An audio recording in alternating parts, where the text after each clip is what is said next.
College Success Arizona presents Student Stories. The feature of the following story and interview is Keemesha Shay. I was raised on the Navajo Reservation up north in a little community called Burnside, Arizona. And where did you graduate from high school? Graduated from Ganado High School. And how old are you currently? Currently, I am 21. And what are you doing so far as college?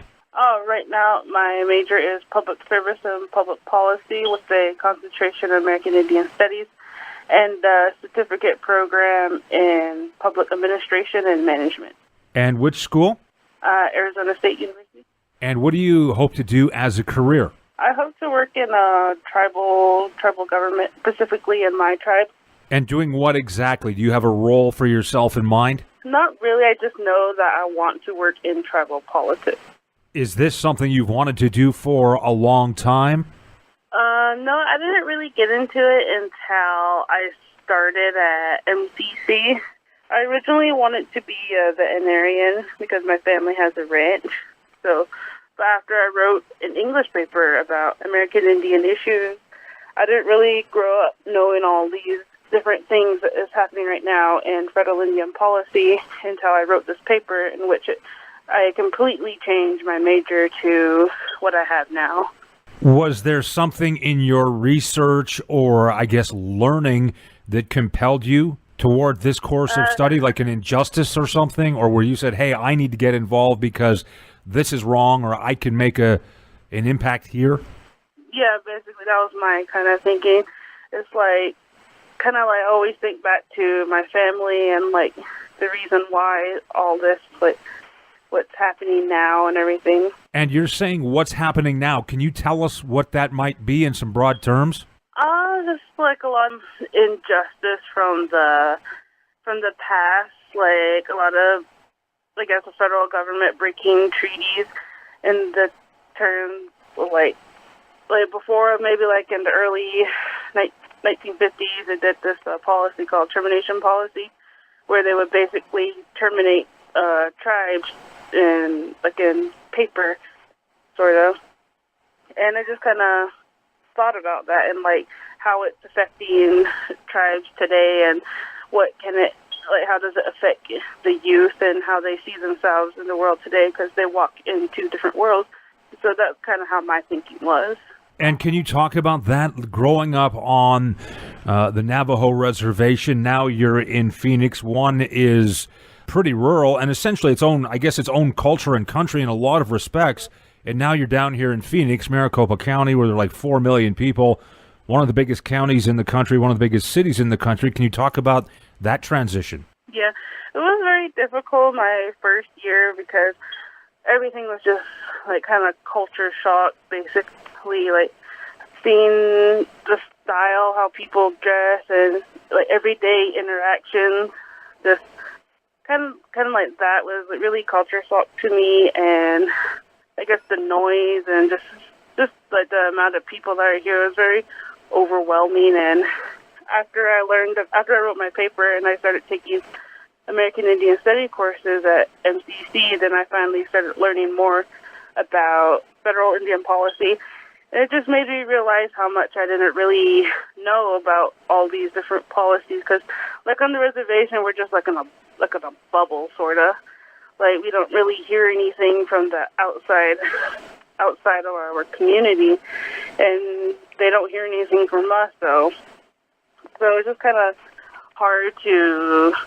It was just very overwhelming and kind of almost lost my self-identity through that process, but I was able to find myself and be very proud of my Dinesh culture. Is there on the reservation, is it a big part of life to honor your culture and tradition and teach the culture and tradition, or is it sort of a case of, well, it's here if you want to know about it? It's kind of a little bit of both.